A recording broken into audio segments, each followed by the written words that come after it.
Hello, everyone. Thank you so much for having me here to share some stories from really halfway around the world. Hopefully, I'll bring some interesting perspectives on really some management things I learned from working in the East and working with this guy, Jack Ma, who founded Alibaba. And I think it's a very fitting time to tell the story because if you've been reading the headlines, Jack just announced that a year from now, he's going to take a step back and create barriers from his work. He's going to resign from his role at Alibaba and pursue his own personal passions. So it's a great time to kind of reflect on his tenure at Alibaba and what he created. So I don't know how much all of you know about Alibaba, but I'll tell you one of the first questions I always get is, what was it like as a foreigner to work in a Chinese internet company? And what I tell people is, it's really just like working in any company, anywhere.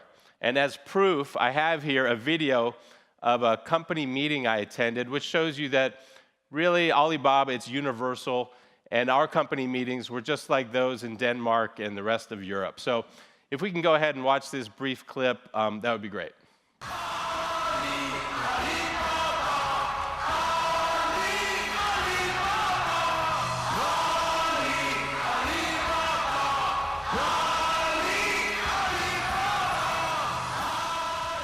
It was an amazing feeling to look around Yellow Dragon Stadium and see that our team had grown to fill 16,000 seats. It was hard to believe that this was the same Chinese internet company I joined 10 years earlier, just as it moved out of a small apartment. And leading us through our improbable journey was this former English teacher, Jack Ma. In 1999, he and 17 friends had started Alibaba.com in his apartment. I greeted Jack as he walked in. I had worked as a vice president in his company for nearly 10 years, as our team survived the internet bubble, fought a war with eBay, and managed to build China's first global internet company. I settled into my seat and wondered, how would Jack address us on this important night? And then, just like any other billionaire in the same situation, Jack took the stage.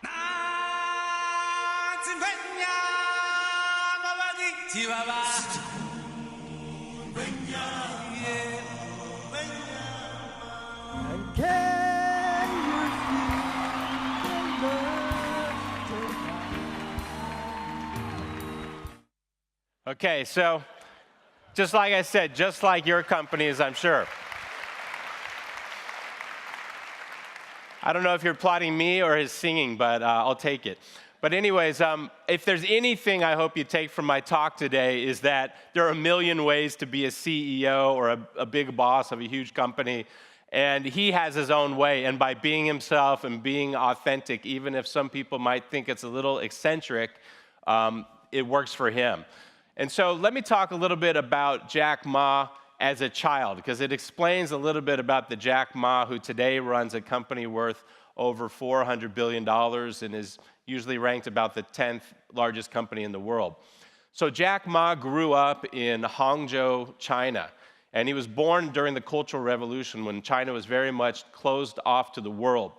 But for whatever reason, he seemed to want an escape. So he used to kind of escape from his childhood there by reading martial arts books, but also he would escape by going to the West Lake in Hangzhou and meeting and befriending foreigners who would come to Hangzhou to see the city as tourists. So he made it a habit to every day go and meet foreigners, practice English with them, and learn about their cultures. This turned into a career for him because later he went on to become an English teacher. And he worked for 5 years as an English teacher, and then he realized everything he was teaching people was from books and not from real-life experience. So he decided the best way to get real-life experience was to start a business. So he had a couple businesses, and then finally in 1999, he started Alibaba with a vision of creating a global e-commerce business. And at that time, I was living in Beijing, and this slide you see here, that's kind of what China looked like almost anywhere outside of the big cities. The infrastructure wasn't great. It's not a place you could imagine e-commerce really taking off. At that time, less than 10 million people were using the internet. People thought the government would try to control the internet too much. No one had credit cards. There wasn't a consumer culture. So the challenges seemed daunting when Jack started Alibaba. So it was against this backdrop that Jack, in 1999, he drew together his friends in his apartment to give them a speech on the first day he started Alibaba. And they were crazy enough to think they would be successful, so they decided to make a videotape of that. So now I'm going to give you a brief 2-minute clip of some highlights from the speech that Jack Ma gave on those first days against this backdrop of a China where nobody thought e-commerce could take off. 5年的时候，我记得我做出的决定，我自己跟自己讲，我可能改变了自己一辈子所从事的事业。而今天，我想把大家请过来，跟大家共同探讨以后至少5年、10年我们要做的事情。那么阿里巴巴我们将做成怎么样？我想，从黄页的时候我就提过，黄页所要瞄准的对象不是国内展的，而是国际展的。我们所有的竞争对手不在于中国，而在于美国的硅谷。如果说第一，我们把阿里巴巴定位，就把它作为国际站点，我们不要把它定位是国内站点。第二个呢，我想就是我们要学会硅谷人的一种拼劲。如果说我们是早上8点钟下班，8点钟上班，5点钟下班，这个不是搞高科技。这个绝对不是我们阿里巴巴能成功。如果说我们有这种精神，反正我上班了，8点钟上班，5点钟下班了 ，OK， 赶紧去其他地方。人家美国人强就强他的硬件，强就强他的系统建设，这方面确实比你早。但是玩信息玩软的，中国人的脑袋绝不比人家差。我们在座的所有的人的脑袋绝不比任何人差。这就是我们敢跟美国人斗的一些东西，我们绝对敢斗。如果我们是好的 team。好的团队，我们自己知道我们想做什么，我们想干些什么的时候，我相信我们是可以以一当十。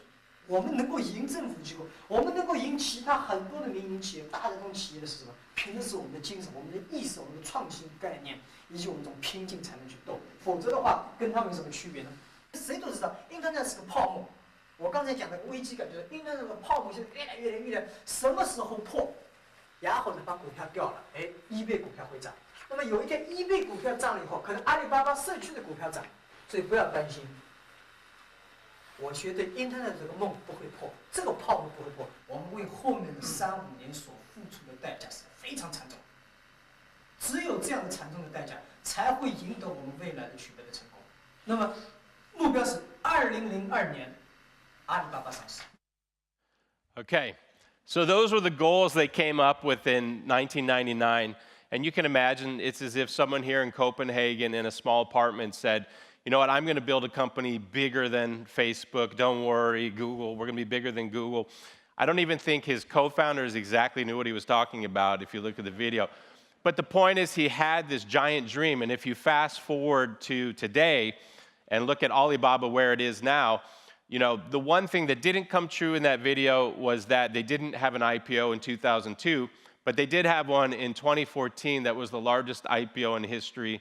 The company raised $25 billion.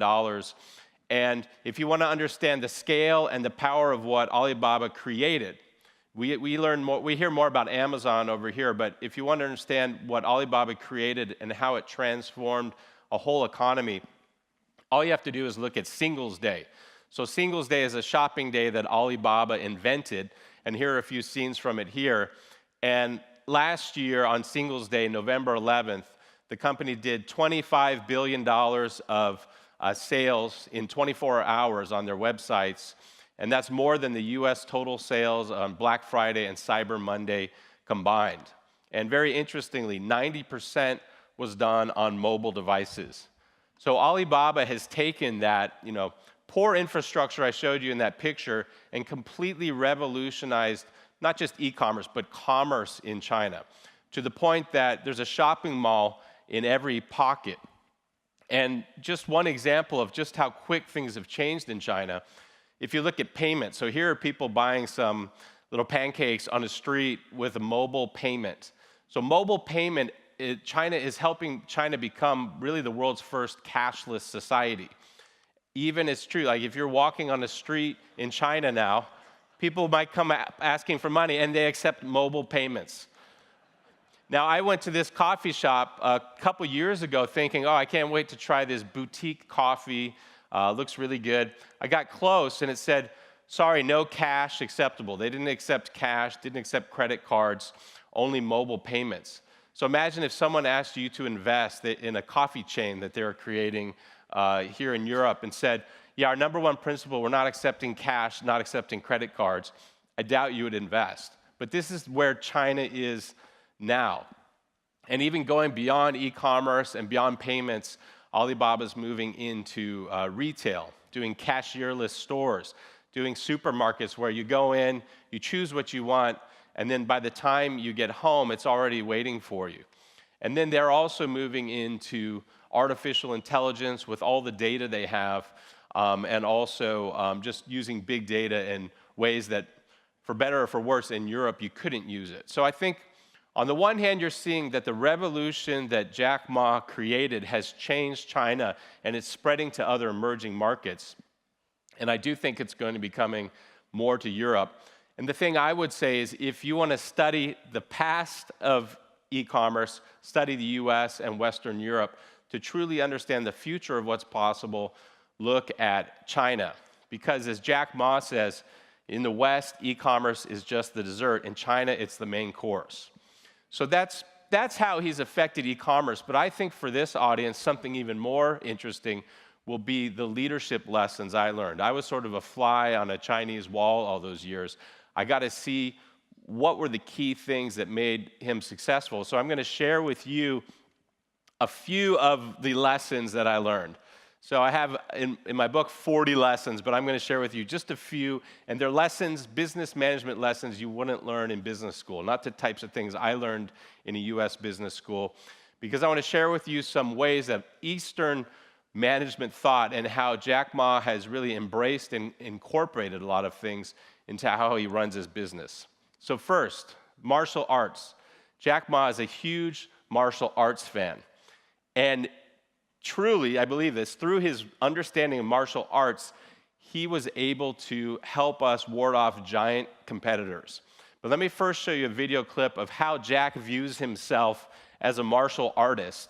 Because, yes, he's small, he doesn't look that strong, but he was sort of starred in a short kung fu film that came out last year. So let's just see a minute of that.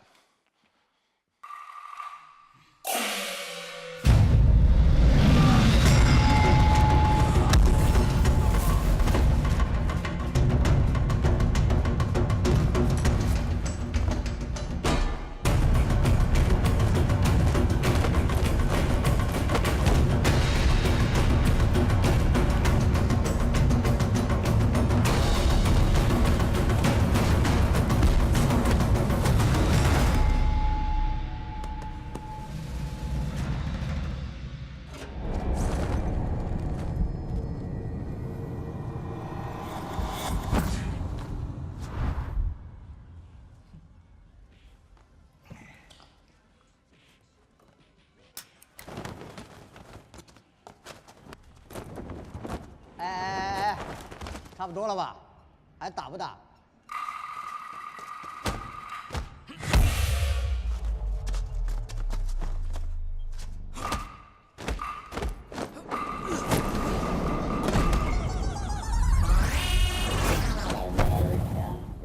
我不打女人。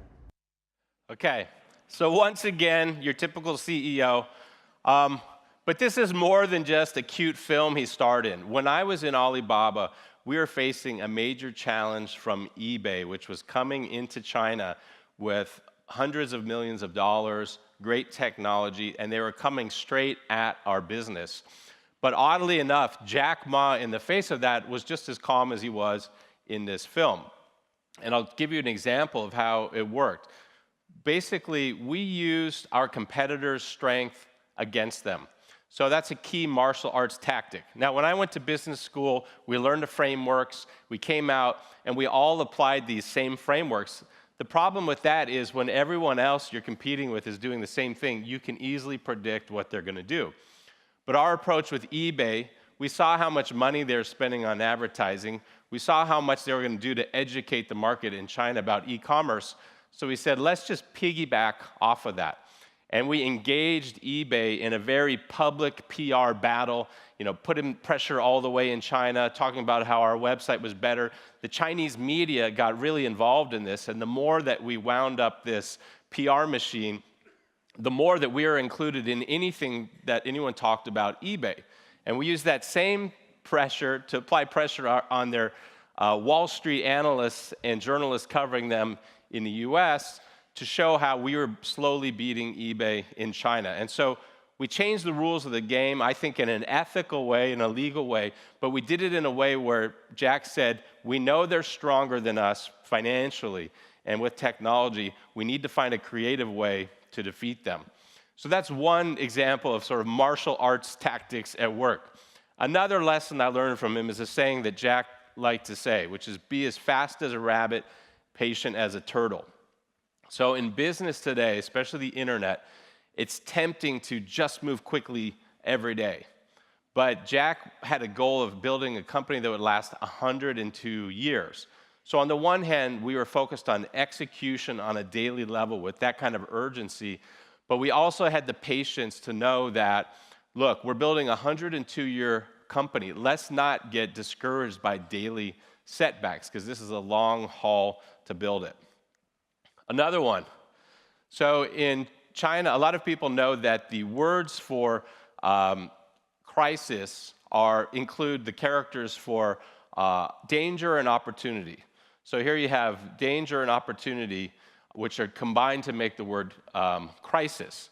So one thing that Jack Ma was great at is whenever we faced a crisis, for example, when we faced SARS, I don't know if you remember when the SARS, the disease, was spreading through Asia.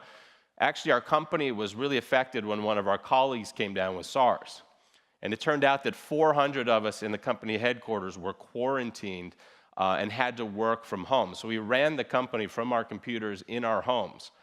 Now, the thing that amazed me at that time was the calmness with which Jack faced it, because that could have destroyed a lot of companies, but it helped us in two ways in the long run. And this is after our colleague luckily ended up in good condition.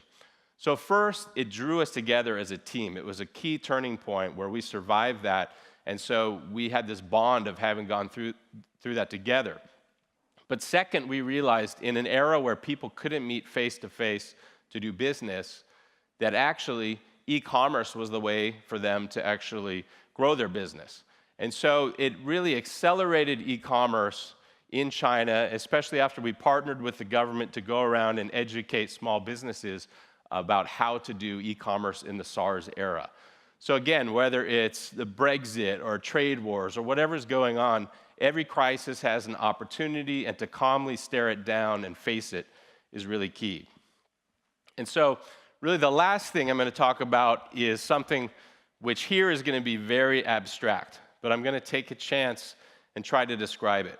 And this is how Jack Ma and the company dealt with change. Because when I was at Alibaba, I was hired along with about 20 other foreigners, and after 1 year, there's just me and another one left. And I think the reason was that China was a dynamic market, internet was changing all the time, and the people coming in from the West had very rigid mindsets of how to plan and do business. But I think Jack was very much influenced by Taoism. And Taoism has a principle which the philosophy says, if you are in water, you're an object in water, are you going to face it like a rock and try to block a wave that's coming after you? Or are you going to let go and just go with the flow, and are you going to surf that wave? So I'm putting it into very Western terms, but the point is this. We weren't wed to a plan. We didn't have a rigid sense of trying to impose our will upon the world. We said we will take every day as it comes, be comfortable with change, comfortable with ambiguity, and if you're comfortable with that, then you will look at things with an optimistic view, knowing that everything in life will change, which is a Taoist principle which worked its way into Jack Ma's management philosophy. So I think the last thing I'll leave you with here is something which is somewhat of a platitude in management, but because I saw it firsthand, I'm just going to say it one more time because this was my biggest takeaway. So when we talk about breaking barriers, I know this is a group that sets goals. Even I know in the handbook, it has a goal for each of the speakers. So for me too, every year I set goals. And what I really finally began to realize was that I set goals and I was happy when I achieved them. But the goals that Jack Ma set were way beyond what most people would set. And so it taught me that it's important not only to achieve your goals, but to ask yourself, are the goals as big as I thought? So to illustrate this point, I'm going to leave you with the speech that Jack Ma gave at the 10-year anniversary of Alibaba, where he was projecting what he wanted the next 10 years to look like. And so this is him setting the goals for the next 10 years, really what's going to be the end of his time at Alibaba. And his style is one thing, but more important is the goals that he sets and how big they are, because most of them have been realized by now. So if we can show this last video.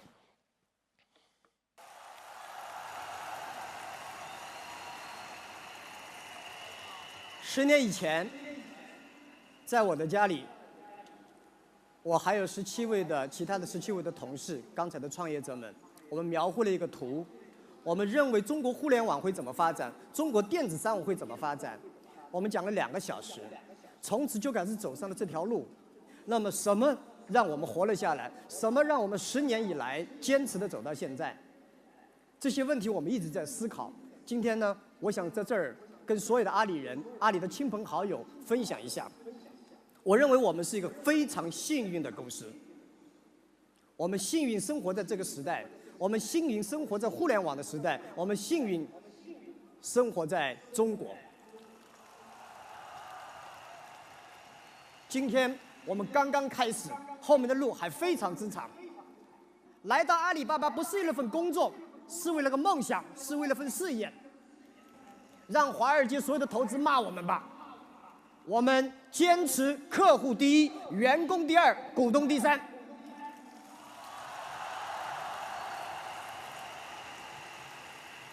我们需要有21世纪理念的公司，是一家有开放、更懂得开放、更懂得分享、更懂得责任、更懂得全球化观念的公司。世界需要的是一种精神、一种文化、一种信念、一种梦想。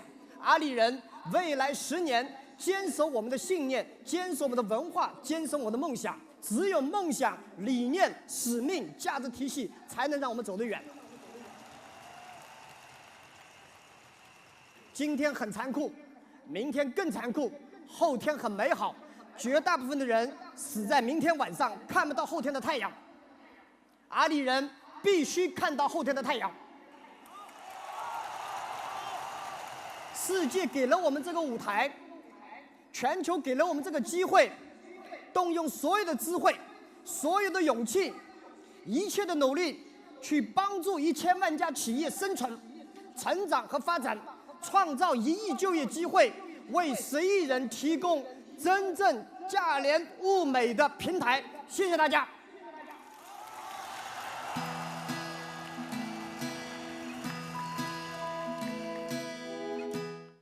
So I remember at the time thinking these are really audacious goals, but so many of them have been accomplished that hopefully this will give you a good example of how in an Eastern setting, one CEO has his own way of doing things, and hopefully there are a few lessons you've enjoyed from this. So thank you very much.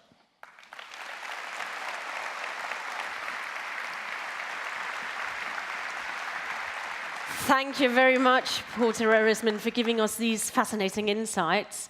As you all know, you can ask questions through Pigeonhole, and I want to actually begin with a question from Pigeonhole, if you don't mind. Someone wants to know how you personally, what you did to break through the Chinese cultural barriers to succeed as a team member. Sure. So, you know, what I learned over time, there's different stages of understanding how to work in a very different culture. And the first stage when you arrive in a place like China or Alibaba, what most people do is they look and they point out all the things that are wrong. They assume that things that are different must be wrong, because most people, I think, are pretty proud and confident in their worldview. And then when they're thrown in a totally different environment, they might think, oh, you know what, this is all bad. So a lot of Westerners that came in would point out all the problems with the company.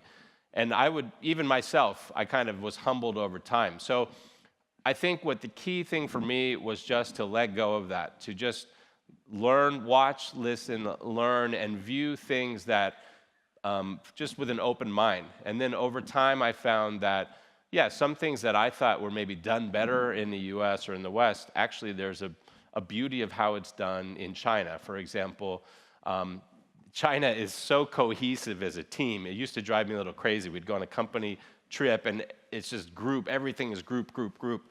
But then I saw what it meant for the company, which was it had the real family feeling. And so I learned over time to keep an open mind and go with the flow and not make a critical judgment of everything I saw.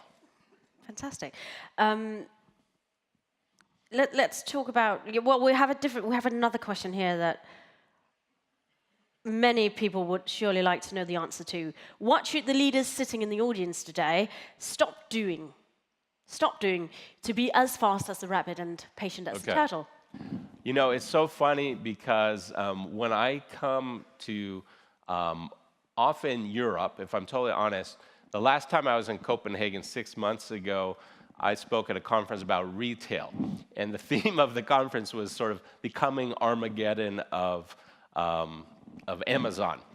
But when you give a talk in other places, it's all about the opportunity and the great things that are possible. And so I think that the number one thing people can do is, again, like embrace change and view change as something which is a positive thing. You can't stop it, so it's a positive thing, so to embrace it. Because when people get in a defensive position trying to protect their business from e-commerce, rather than viewing how to bring it into their business in a real way, I think when you're trying to protect your position, you don't build something. So it's better to go out and build something than be disrupted. I've read somewhere in an interview that you've said that the Chinese are inherently more social than people in the West, and you observed that e-commerce and other internet businesses were much more social in China than in the US. Can you give us some specific examples? Yeah, so there are crazy chat boards and message boards on e-commerce in China. So if you look at Amazon or eBay, there is some community on it. But when you go on Alibaba, it's just these crazy. So for example, people who are interested in fishing products, they'll build a community with 10,000 people and chat, and they'll elect a leader to moderate the community.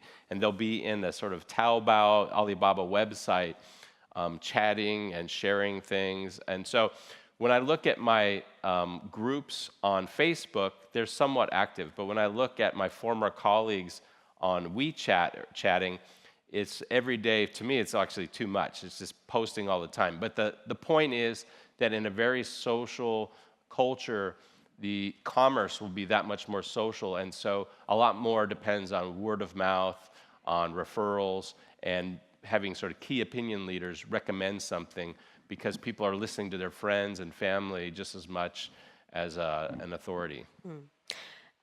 It seems like a lot of people would like to know why you left Alibaba. Okay, well, actually for me it's tough, and I thought it was such a great talk right before I got on stage, because I left when the party was still very good, and even when I look at since I left, had I stayed, it would have been an amazing experience. But I just felt personally I had other things I wanted to do. So since then, yeah, I finally got around to starting a family, having a kid. And had I not drawn that barrier between the work and those goals and personal life, then I may never have gotten started on that. So I left to move on. Even though the party was good and it was going to get better, I wanted to focus on other personal goals as well. And that answers another question, which is, what is your next dream? But I think you've already touched upon that.